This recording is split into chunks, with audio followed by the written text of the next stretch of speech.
Okay. Welcome everyone to our first community read program. We are covering Tomorrow's Bread, which is our adult read. Our author by that is Anna Jean Mayhew. Tonight with us, we have Dr. Tom Hanchett. Tom is a community historian and best known for his 16 years as staff historian at the Levine Museum of the New South, where he curated the permanent exhibition Cotton Fields to Skyscrapers. He has a string of national award-winning temporary exhibitions, including Courage, about Carolina roots of the Brown versus Board civil rights case. His writings range widely on urban history and Southern culture, including a book about Charlotte's neighborhoods, sorting out the new South City, class and urban development in Charlotte. Tom has also contributed to a monthly newspaper column, Food from Home. So welcome, Tom. Thank you for being here with us this evening. Tom loves chatting with all of us who are in this group, so please feel free to interrupt him with your questions. If you want to do that vocally, you can. If not, write it in the chat and I will get the message to Tom. So thank you again for being here. Thank you, everybody who's here, and thank you, Public Library, for arranging this, and thank you, Anna Jean Mayhew, for writing this book. I got to read early versions of it. She had me read on it a couple of times, and I was impressed even then at its ability to put us in the place of this community, African-American community called Brooklyn, that was demolished in the 1960s to create what's now the Government Center and a whole lot of parking lots. Pretty much the area, if you know downtown Charlotte, the area around the NASCAR Hall of Fame, the Aquatic Center, the Government Center, all of that used to be Brooklyn back in the day. In fact, all the way to the edge of Dilworth. And so Anna Jean Mayhew has brought that to life through her imagination. And many of you have read the book or are getting ready to do so. And what I've been asked to do is to kind of talk about the context of the made-up world that is so close to the actual real world. She is not drawing on actual real people, but she might as well be. And so what I am is an urban historian, and my ability is to take facts about how neighborhoods get built and turn those into a story of our city. And that's what I did in this book called Sorting Out the New South City. I'm going to dig into that here for, 45 minutes, something like that. And then we'll have time for comments and questions at the end. If folks have not asked them in the middle, please, anytime you want to, we'll give it a try. Let me, before I do that, tell you about some other really cool books that you can get at your public library or at Park Road Books or wherever, up in Davidson, Main Street Books. Here is a book called The Color of Law, which has been on the New York Times bestseller list recently. And it's looking at ways that government encouraged racial segregation. That's going to be part of what I talk about when I talk about sorting out the New South City, but, New York Times bestseller. It's pretty cool. In terms of Charlotte, there is a book the Public Library published called Thriving in the Shadows. Fanny Flono with the Charlotte Observer wrote the words, and the good folks at the Carolina Room of the Public Library, it's on hiatus right now while they get ready to build a new building. But the Carolina Room websites are still up, including the photo archive that is behind Thriving in the Shadows.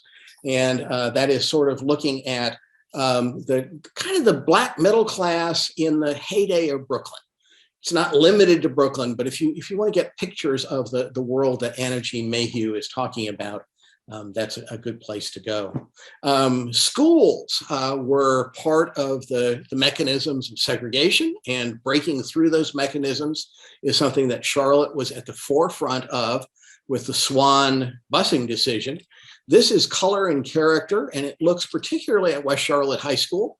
I didn't go to West Charlotte. Why am I interested? Well, you got kids, grandkids go to school.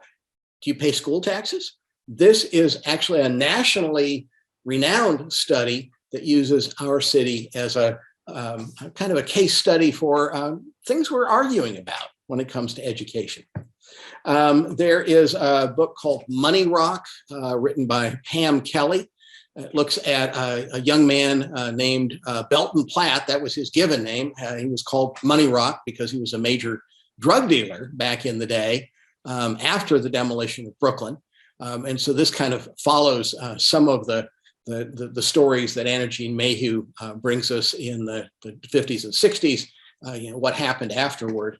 And then finally, a brand new book out this week. It debuted at the Hornets basketball game this last weekend, and it's called Legacy: 3 Centuries of Black History in Charlotte, North Carolina. It's a good, brief overview of African-American history in our community. We've needed this for years. Dr. Pamela Grundy has created this. Charlotte Nerve published it. $10, what a deal. And it's also free online through the alternative newspaper, the Charlotte Nerve. So all of these are things, check out at your public library. And they are an indication that even though most of us probably didn't get this history in high school, there's so little community history in high school. There are places to see the history of places like Brooklyn, Charlotte in general. It is in the history books. You just have to go seek it out. So what I'm going to do is figure out how to advance my slide here. The center of what I want to talk about is how Brooklyn got to be Brooklyn. Brooklyn, as I said, is where the government center is today. And this is an overview of Brooklyn. I'll get there in a little bit and tell you what each of these pieces are. But it was a city within a city. It was created around 1900. And it lasted until urban renewal in the 1960s. And that is a touchstone for what I want to talk about as I take you through some of the main ideas of this book called Sorting Out the New South City. There's a new second edition out that the good folks at UNC Press just put out this last year. And some of the things I'll be talking about today, some of the new maps that I'll show you are right there in the second edition. But when I got to Charlotte, I came in 1981 to work for the Historic Landmarks Commission. And if you'd asked me about segregation, I would have said Charlotte was a southern city. It's always been segregated. And I was wrong. Well, since the Civil War, right? Wrong. Since Reconstruction in the 1870s, wrong. Around 1900, there was a big change here in Charlotte and across the South, kind of a hinge in history. And that's the moment where a lot of segregation solidified. And Brooklyn was created in response to the things that came about in the 1890s and around the turn of the last century. People made decisions that put that segregation in place. Now, of course they did. Well, often today, I think we're led to believe that if something happened big and in the past, the government did it. Well, government did get involved, and I'll talk about that. But people like us made some of these choices. And it wasn't just at 1900. The choices kind of layered on top of each other until we're in a city today that is actually quite segregated, which is really depressing. So I hope I don't really depress people here. But my ultimate point is if people made the choices that got us here, we are people and we can do something else. So there's space for change. Understanding how the history got us here gives us tools to bend the path in the way that we want it to go in the next generation. So segregation. When I'm talking about segregation, I'm not just talking about segregation on the basis of race. I'm also talking about segregation on the basis of economics. And this is Mecklenburg County.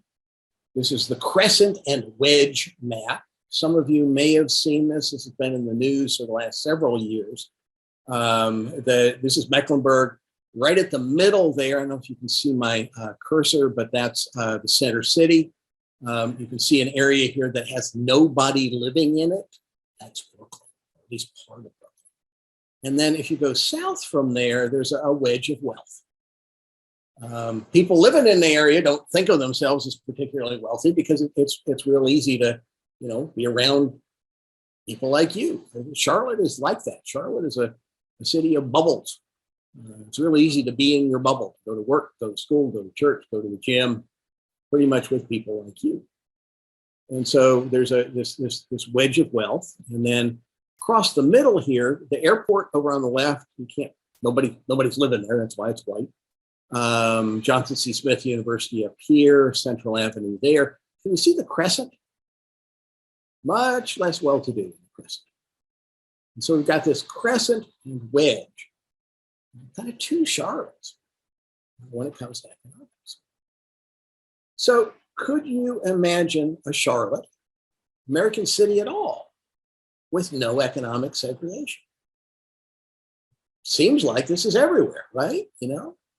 Could you imagine a city that was not economically segregated? What would it look like? Well, it might look like Charlotte in 1875. This is First Ward. Brooklyn was Second Ward. Fortunately, I don't have a map of what Brooklyn looked like in 1875. I did some little test maps when I was doing this back for my dissertation at Chapel Hill. And I found much the same pattern. So I'm going to talk about First Ward. And wards, what's a ward? A ward is an election district. Whole of Charlotte was within what's now the I-277 loop back at this time, beginning at the end of the last century. And it was growing. We're growing now, but you should have seen it back then because the railroads came in the 1850s. Charlotte doubled in population by the 1870s, even though the Civil War happened. And it got so big that they split it into 4 election districts, 4 wards. This is the First Ward. There's East Trade Street. There's North Tryon Street over on the left. Downtown is at the lower left. Second Ward would be down below. Third Ward's over where the football stadium is. Fourth Ward is where Discovery Place is now. But basically what it was an election district. And they also created this cool map that showed where people lived, who owned property. Wow, cool. And they published a city directory, which said what people did for a living. And I'm an urban historian, so I mashed them together. And I used red pins and colored pins because you couldn't do this on a computer back when I was doing it. But the red pins are businesses. And so there they are, right in the center of the city. Big surprise. The blue pins were a surprise. The blue pins, can you see the blue pins here? Those are white folks who owned their own business. Well-to-do people. And look, they are everywhere. And green pins. Green pins are white-collar folks, don't own their own business. They are everywhere. And the brown pins are white folks who work with their hands, harness makers, carpenters, and they're everywhere. There's no economic segregation. Wow, that's fascinating. White pins, people didn't list what they did for a living in the city directory. Thank you. The yellow pins, this is where we're starting to get towards the Brooklyn thing. The yellow pins, next to some names in the city directory, there was a little C, which stood for colored, African American, which is kind of obnoxious, but it made me curious. I assumed, since I grew up in the South where there were Black neighborhoods and white neighborhoods, that there must have been a Black neighborhood in First Ward. Where was it? So I started putting in yellow pins, and each one of these is one household. And here on, what is this, Myers Street, there's about 6 or 7, about 4 there. Down here on, 5th or 6th Street, there's about 4. But look at this. African Americans lived on every single block of First Ward, 10 years after the Civil War. So this notion that I grew up believing that Black neighborhoods, white neighborhoods, is something that was created after this map. Wow. And I mean, that's just blew me away. And you know, rich and poor, Black and white, all intermingled. We talk about that sometimes today as being kind of a goal. It would be nice if society was more together than it is in our lifetime, but there's a historical precedent for that, which is really exciting. But well, let me show you one more slide. I had actually seen this in so much stuff in Charlotte's been torn down, right? But there's still, if you know what to look for, you can find some cool stuff. This is First United Presbyterian Church. And this is a church very like the minister in our book, Eben Polk. Now, this is not Brooklyn. This is the area along North College Street. And I've lost my cursor. There's my cursor. There's the Levine Museum in the South. There's 7th Street. But this is 7th Street United Presbyterian Church, big Black Presbyterian church built by its Black congregation. Wow, 1896. Down a block away is Spirit Square. Most of you have been to Spirit Square, beautiful entertainment facility now, but it was built as a white elite church, First Baptist Church. And so a Black church and a white church a block apart. If those had been built when I was growing up, they would have been built on opposite sides of Charlotte. And so racial attitudes change. Just because we treat each other this way now doesn't mean we always did or we always had to. So as recently as the late 1890s, there was much more closeness in terms of city layout among Black and white than we might expect. Which brings us to around 1900. I keep talking about this engine history. This is where this talk gets depressing, and hang with me if you can. I really apologize for showing this next slide. But this is from what was called the White Supremacy Campaign of 1898. And this is not something that the journalists labeled. This was what the leaders of this political movement in the late 1890s called their movement. The White Supremacy Campaign, 1898, 1900, all across North Carolina. Something similar happened all across the South. What was going on? Well, in the early 1890s, I'll do a little economics here. Early 1890s, there was an economic downturn. There was a depression. Now, we have lived through an economic downturn, right? 2008 recession, remember that? Could just be me, but has politics gotten uglier since 2008? That often happens when there's economic stress. People are losing their jobs, the businesses foreclosed. One response is to blame. It's their fault. But another response is to come together and change the system. And that is what this cartoon is about. See that? Can you see the Fusion ballot box? The Fusion was a political alliance between Black and white. Yes, Black and white voted together in something called the Fusion, which was hugely successful in the mid-1890s. They won both houses of the state legislature here in North Carolina. They won the governor's chair. Now, not all white folks voted for the Fusion. The men of property and standing, the guys up at the top of the economic pyramid, would never vote with formerly enslaved people. But a lot of white folks did, and they won. And they started to change government. And bam, there was a backlash. How dare you take government out of the hands of the men who own the property and put it in the hands of those who are ignorant and own no property? That's the mayor of Charlotte, 1898. And the Charlotte Observer, which was very much on the side of the men of property, they were the advertisers, said it was time to end the rule of Negroes and the lower class of whites. you do that? Well, there's this debate in the Charlotte Observer until they come up with the issue. White supremacy is the issue. It's a headline in the Charlotte Observer.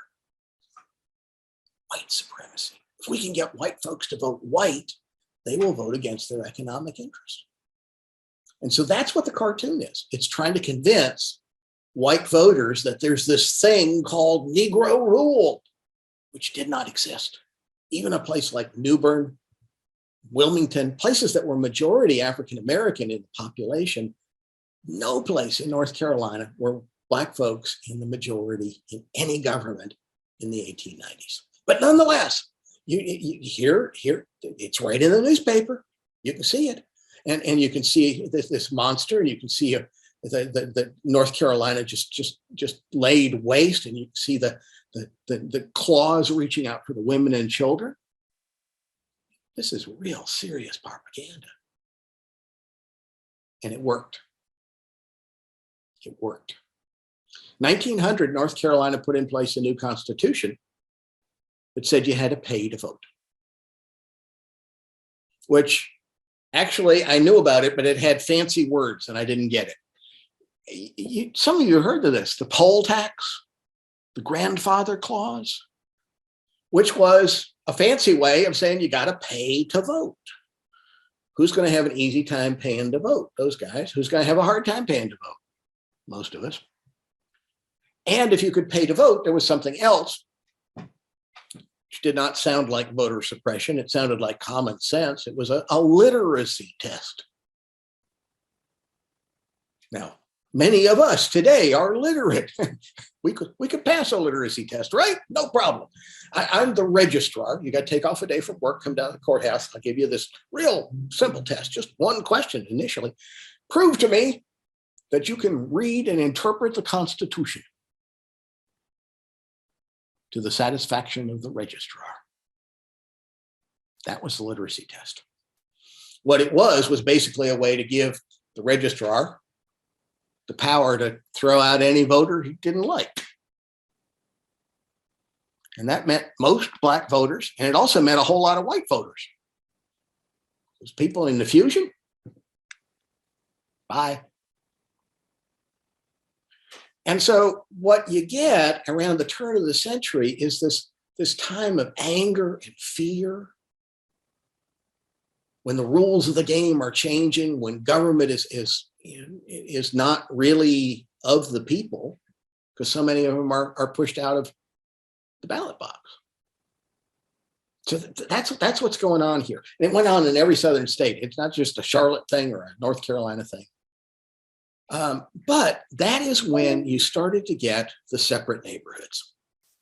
It's when you started to get the separate everything. Train stations, separate waiting rooms in the train stations. I can remember that. First time in Charlotte, 1896.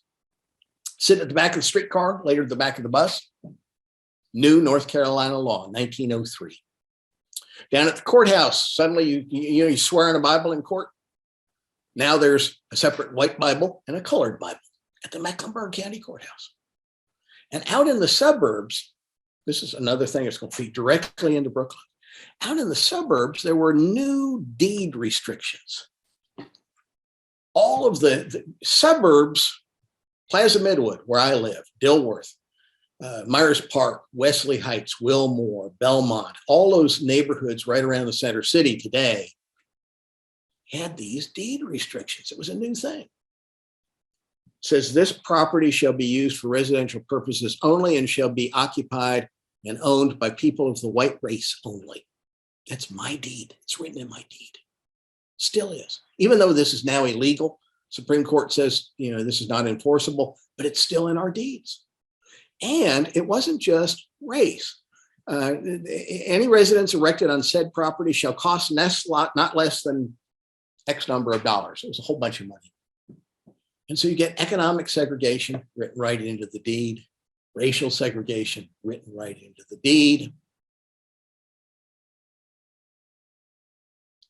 And it extends even to areas like First Ward. Here's the same map I showed you before. black and white together, 1875. So I just closed up on it a little bit so you can see it a little better. Before the white supremacy campaign. I'm at the same area in 1910, after the white supremacy campaign. So here's before, here comes after, same area. Yellow pins are black people, blue pins are white people. And I don't want to give you a sense there's just one black neighborhood surrounded by whites. It's actually more like a quilt, black neighborhood, white neighborhood, black neighborhood, white neighborhood. If you know Charlotte, particularly if you've been here for a while, you probably know about Rear Heights, which is one of those pieces of the quilt. You may know about Cherry. You may remember the Greenville neighborhood. That small neighborhood pockets, black and white. That's something that begins to happen around the turn of the last century. So what's going on is African Americans getting frozen out of the new neighborhoods. And that's the moment when Brooklyn happens. Anna Jean Mayhew looks at Brooklyn in 1961 at the end of 6 decades of community building. And this is just a little bit of photography to give you a sense of the different kinds of worlds that were there. And she does so well with her lead characters of giving you a sense, that not everyone is a poor working class single mom. Not everyone is a leading minister. She helps you see that there were multiple communities, but they were all together in one place. The notion that rich people should live over here and poor people should live over there, which is starting to happen in the city as a whole, didn't happen in Brooklyn, which in retrospect is kind of cool. What you see, I'm going to talk a little bit about these individual people. And these are real people, real places. Thanks to the Carolina Room of the Public Library, particularly Sheila Baumgartner, the librarian who handles the photography there, who's helped me pull this material together, along with a fellow named Reverend Granville Burke, who was a Johnson C. Smith professor who had begun that work when I first came to Charlotte. J.T. Williams on the right, Dr. J.T. Williams. I'm not sure there's anybody in Anna Jean's book who is as elite as Dr. J.T. Williams. I think it would have pushed people's believability. Now, I have to go back and read the book, make sure that I didn't miss it. But J.T. Williams came here as a teacher, and then he went off to Shaw University and got one of the first medical degrees ever awarded to an African American. Came back to Charlotte, was a medical doctor, started the Queen City Pharmacy, which was a retail operation still around a few years ago. It's still going on. And he was a political leader before disfranchisement. Before 1900, he was regularly elected as an alderman. In fact, he was so politically connected that around 1900, President William McKinley named him our top U.S. diplomat to Sierra Leone in West Africa. Wow. And on the left, you see his house. That's his 2-story house there on South Brevard Street. Another doctor's house here. There is a church that he helped build. That church is still standing. That is Grace AME Zion Church, African Methodist Episcopal Zion. It's the denomination that Frederick Douglass, the great abolitionist, was part of. Harriet Tubman was part of. Major center here in Charlotte. And Grace AME Zion Church, built by a black brick mason named W.W. Smith, who also did the 3-story Mecklenburg Investment Company building, still stands next door, with retail space and offices for doctors and lawyers, and fraternal meeting hall. And then around the corner on East 2nd Street, can you see the Black Main Street? Most southern cities sprouted a Black Main Street at this point when African Americans are getting pushed out of other parts of the city. What you see here is probably a doctor's Cadillac. That's pretty cool. 3-story professional building, the Lincoln Theater, first Black public library in North Carolina. was in Charlotte. Second one was in Durham, which is also a major center for African American achievement. Second Ward High School. Second Ward High School, one of three new high schools, first time we ever built new high schools here in the 1920s. And Second Ward was demolished in 1968, but it still has a National Alumni Association. So, wow. Now, if you grew up in Charlotte and you can remember as far back as the 60s, what I've just said probably surprises the heck out of you. Unless you're African American, because white folks often did not see this heart of the neighborhood. What they saw was what you see at the lower left, which is cheap rental housing. Now, there's nothing wrong with rental housing. I lived for a whole lot of my life in rental housing, and we need that in our society. But here in Brooklyn, African Americans coming out of slavery, not everybody could afford a house. In fact, most people could not afford a house. And you couldn't, build a house out here because of the deed restrictions. And so absentee landlords bought up land in Brooklyn and built what you see down there. Which, when I first saw those photographs, and I'm not real proud of this, I would look at that, I would go, well, that's a bad neighborhood. Probably bad people live there. And I think that was a lot of people's reaction as urban renewal planning got started was, oh, it's a bad neighborhood. But as I've looked at this slide, I've been given this talk for a while now, and the slide, the houses haven't been painted, but it's not the tenants who paint the house. The houses are jammed up against each other, but that's not the tenant's job to build the house. The kids are playing in the mud there because nobody built a sidewalk, which is not the tenant's job. And so, these are, I don't think those are bad people. I think if there are bad people in this photograph, they're the people you can't see. They're the people outside the neighborhood that build this housing. And indeed, when I came to Charlotte, thanks to Reverend Granville Burke and other folks, I got an earful about what a great neighborhood Brooklyn was. And I'm finally getting it. That even if you lived in the housing at the lower left, your teacher lived around the corner, your minister lived down the street, J.T. Williams was there. There were role models. The African Methodist Episcopal Zion Church had a printing house, all sorts there are 200 businesses in that neighborhood. So that is the world that Anna Jean Mayhew pulls together for us through the eyes of her main characters.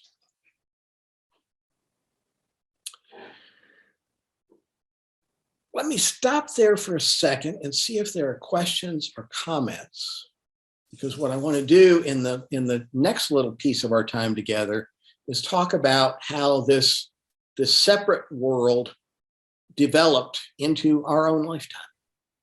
Questions, comments? Do we have anything in the chat that should be brought forward? I have a question. Some friends and I were recently at a play at Brooklyn Grace, which is now part yes, of the that's Grace. 229 Brevard is here, and the Grace Event Center is there, I'll bet. And it was built in 1900. How did it survive?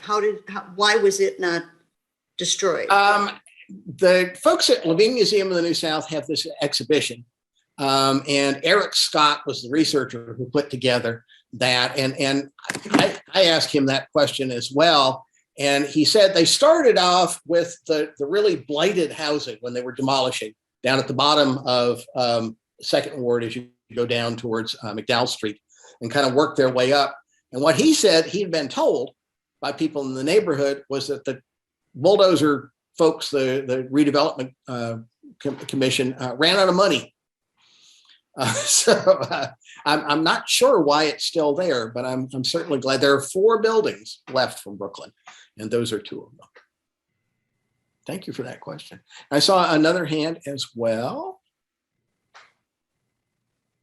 Go ahead and just say something. Where did they put the people? When this was demolished in the 1960s, there was, I'll tell the story in a little bit more detail when we get a little further into the slides. There was an attempt by African-American leaders to say, hey, you know, save the good stuff, tear down the bad stuff, and let's build some new housing here. And Charlotte leaders did not need to listen to those people because of the voting situation I told you about. And they didn't. And no new housing was built in the Brooklyn neighborhood. Low income, middle income, high income, you know, all of this torn down. And the redevelopment authorities said, oh, well, Charlotte's got plenty of housing. They'll just move wherever they can. And we have been short of low income housing from the mid 1960s till today. We have never caught up with the displacement here. Some folks moved out to Beatty's Ford Road, which was already almost entirely African-American. Some moved out to like West Boulevard, Wilkinson Boulevard, which at that point was Black and white, became entirely African-American. Some moved into places like Belmont, Villa Heights, which had been entirely white, became African-American. And so there, in the 60s, there's another one of these hinges in history as the spillover from the demolition of Brooklyn changes many parts of Charlotte. Anybody else? Maybe one more? Karen, did you have a question?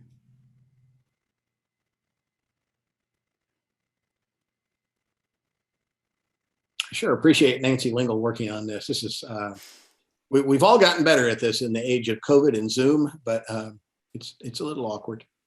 Thank you for persisting. All right, well, let me keep rolling, because this neighborhood, the city within a city, why was it called Brooklyn? Well, in the 1890s, up in New York City, a former independent town called Brooklyn came into the city as a borough, a city within a city.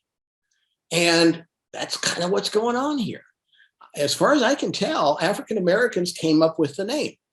You know, getting pushed out of other places. Okay, we'll build our city within a city. There's a number of Black Brooklyn neighborhoods around the South, and all of them happen about the same time. And so you know, okay, Black people, you go over there. We're uncomfortable with the way you've been voting. We're going to keep you from voting. You go over there. That's kind of what happens around 1900. Amazing thing, it also kind of happens to working class white folks. Huh? What? What's he talking about? NODA. If you've been to NODA, NODA today is you know, young people and beer drinking, and it's you know, wonderful. I love going up to NODA. But if you're my age and you've been in Charlotte a while, you remember when that was not NODA, the Arts District. It was North Charlotte, the Mill District. Textile mills. This is now Heist Brewery. That was the biggest textile mill in North Carolina, here on North Davidson Street. And the working people had their own downtown. Why was that? Well, I found, this is 1903, I found a minister who published a sermon in 1903 about, he was one of the downtown men of property and standing, guys up the top of the pyramid. He said, just at this point in the development of the mill people, perhaps it is better to let them form a class to themselves rather than mix promiscuously with the better class. So this notion of us and them, even among white folks. And that is also the moment when upscale neighborhoods start to pull apart from the city. Plaza Midwood, where I live, is a good example of that. Myers Park, 1911, good example of that. With you know, greenways and beautiful curbing streets and gates and its own street pattern. Y'all been to Myers Park? Ever been lost in Myers Park? I think it's one of those things that kind of divides our cities.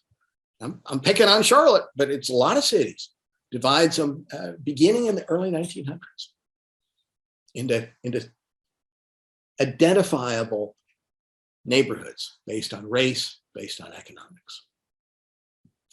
And those decisions keep layering on top of each other. This is the Great Depression of the 1930s. This is when the federal government finally gets involved. And if you remember 2008, the mortgage market froze. Banks got real antsy about lending. Same thing happened in the Great Depression of the 1930s. Federal government did various things to help the banks. That's what you see up here, two different things. On the left is called redlining now, but back in the day it was credit mapping, which sounds really innocent. Unless you ask, who is it that's doing the mapping? Well, they had a technician that came there and talked to the real estate leaders. They said, what are the good credit risk neighborhoods? Oh, well, take a look down here. Can you see Myers Park? There's Queens Road. There's Eastover. Anything that's green or blue. Dilworth Road, Elizabeth, Plaza Midwood, where I live, Charlotte Country Club. All of those are good credit risk neighborhoods. You want to buy a house? Yeah, go down to the bank. They'll fix you up. Up here at the top is NODA. Over here is Brooklyn. Red. Bad credit risk. And it's one of those things that kind of, becomes a self-fulfilling prophecy. It gets real hard if you're not in the favored group to buy a house. Tom, Jasmine put in the chat, the birth of Not Yes. in My Backyard, NIMBY. Yeah.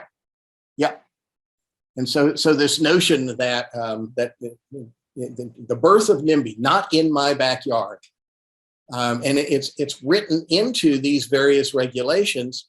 For instance, zoning. Zoning is a new thing in 1947. Zoning protects single-family neighborhoods, right?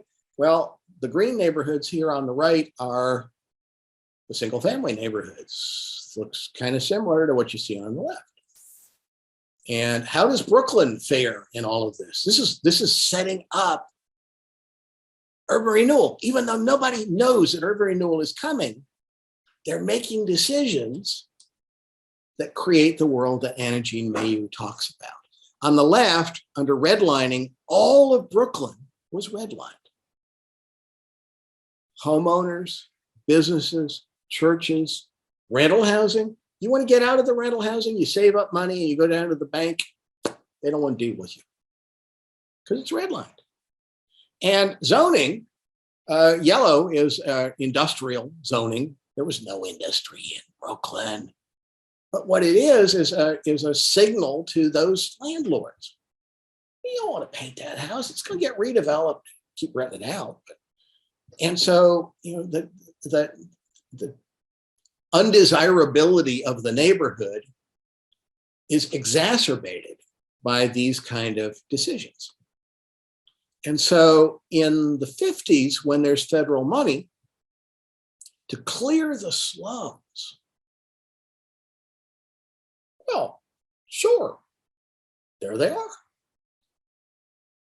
And I don't think the folks that made the decision knew how much that decision was based on all of these previous decisions and how much it was messed around with by who was at the table.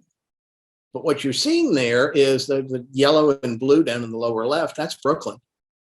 1,000 families displaced, 200 businesses closed, most never reopened, a dozen churches kicked out. One church came in, white church. And so when Anna Jean Mayhew learned about this, I think she learned about it from, I'm not bragging here, from people like me, because most of what has been written has been people talking about institutional history and political decisions. And all of that is really important because it's what I do. But what she did was to get at the heart of what it meant to be in the middle of that. And so that's I think why the library wanted me to come and kind of give this context. Because what ends up with is, as a result of all these layers of decisions, this is the Charlotte I came to in 1980. And there's that wedge of wealth. And here is the Crescent. And at that point, there was a black side of the Crescent. African Americans were steered west of Tryon Street, still without much in the way of political power. Things start to change in '65 with the Voting Rights Act, but it takes a long time for that really to kick in. Highways, interstate highways, there's 77, where it runs. There's Interstate 85, look where it runs. There's Interstate 277 around downtown. Every bit of that went through Black neighborhoods. And so for all the power of Tomorrow's Bread, she's only telling a little bit of the story, because this happened in multiple neighborhoods, and it happened in every American city. So let me stop there. We've got about 10 minutes.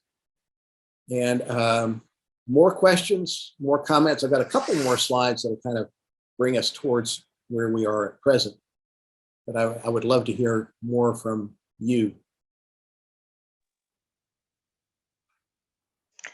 I have a question. I don't know when 77 came in through downtown. 77, all of these things came in pieces, and some of the first pieces came in the early 60s. And in fact, before 77, there was Independence Boulevard.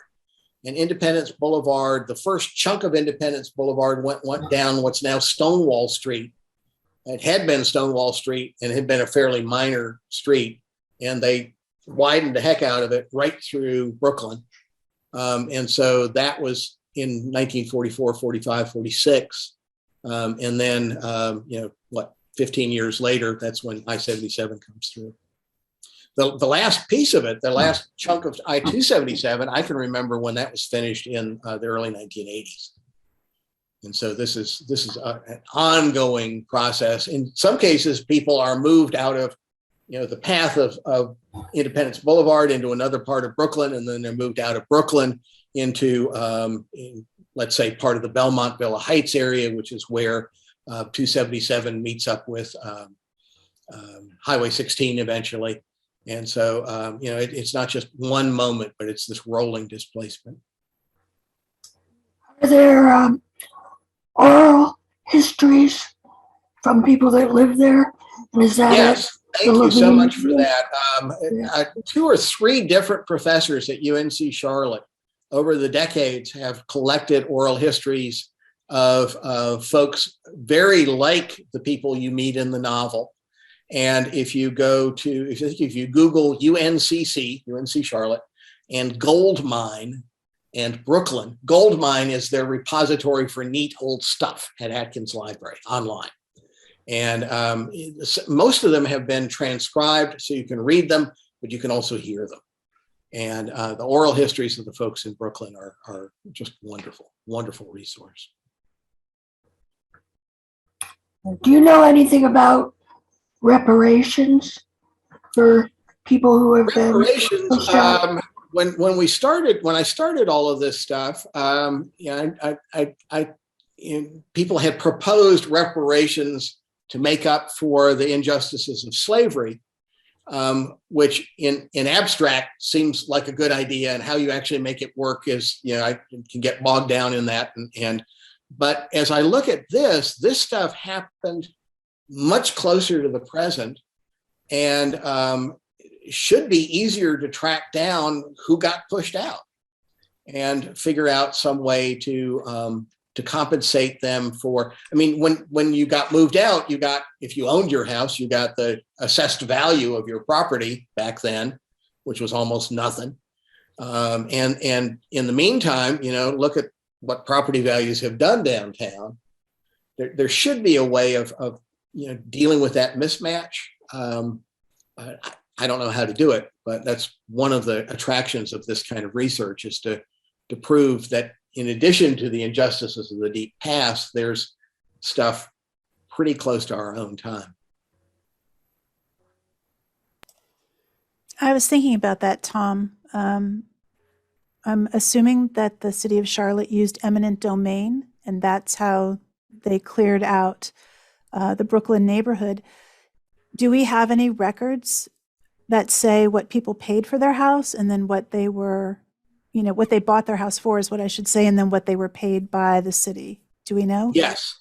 A minister in town named Greg Jarrell is working with some of that material, as is Brandon Lofton, who is the archivist at Johnson C. Smith University.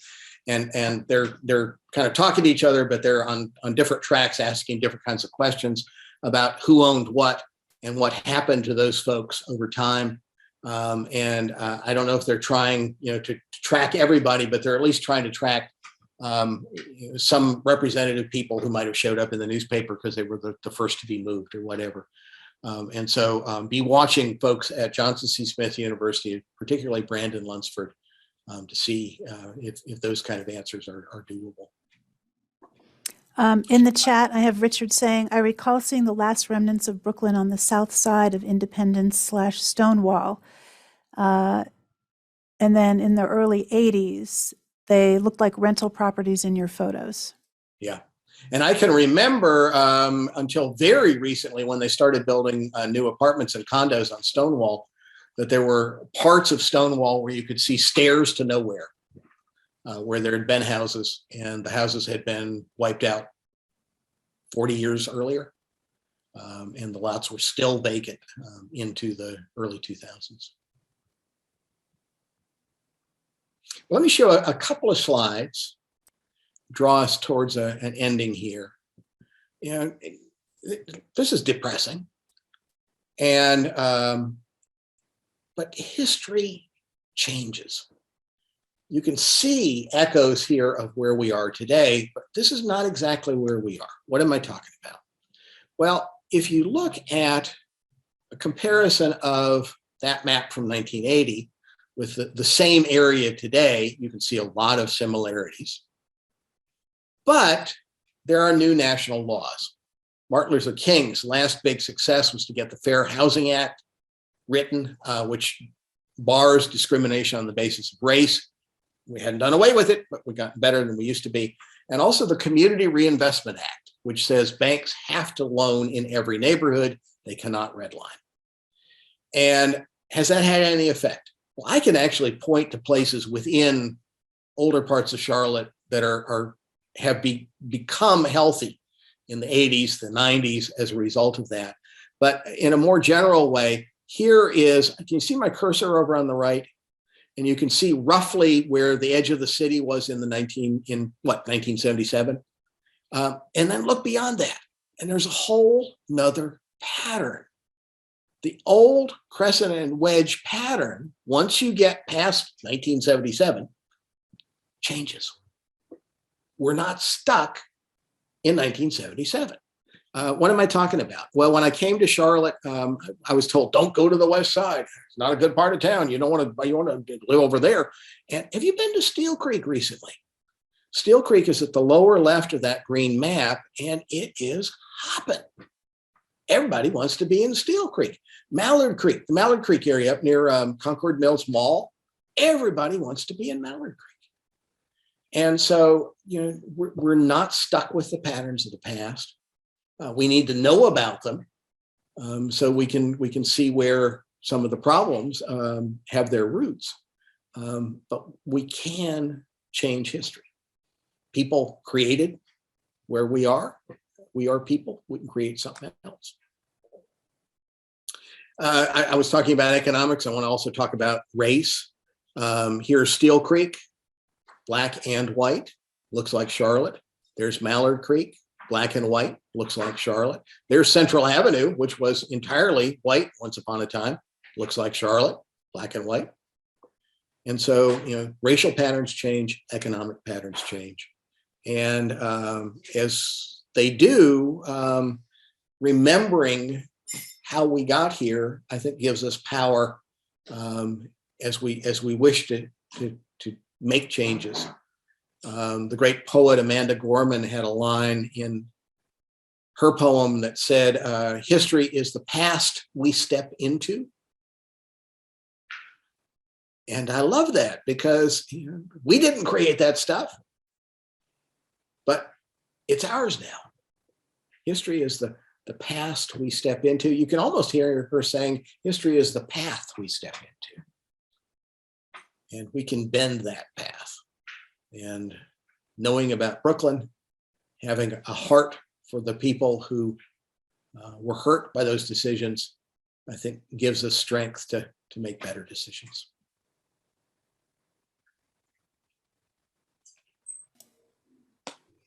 I think I've run out of things to say. I sure hope. Maybe one last question, comment, if anybody has one. Anybody else? Before we go, I just want to thank Tom so much for this incredibly informative talk. It's always fabulous to have you, Tom, with us. You shed such light and information, give us backgrounds as to the city of Charlotte, which some of you may be born into, some of us have moved to, and hope that maybe we could do something about our current situation. We've got thank you, Tom. Grateful for this talk. Really appreciate your knowledge. Tom's website is historysouth.org if you'd like to visit that. Also, just put a plug in for the other community read books. We have ones for children, young children, school-age children, teens, and of course the adult read, Tomorrow's Bread. If you haven't picked up a copy, you can go to any of your local library branches. We've got lots of free copies. Thank you so much again, Tom. It was great having you with us. Thank you all for joining us this evening, and look for more community read events on the library's website, cmlibrary.org. Have a great evening. Thank you all. Thank you. Thank you.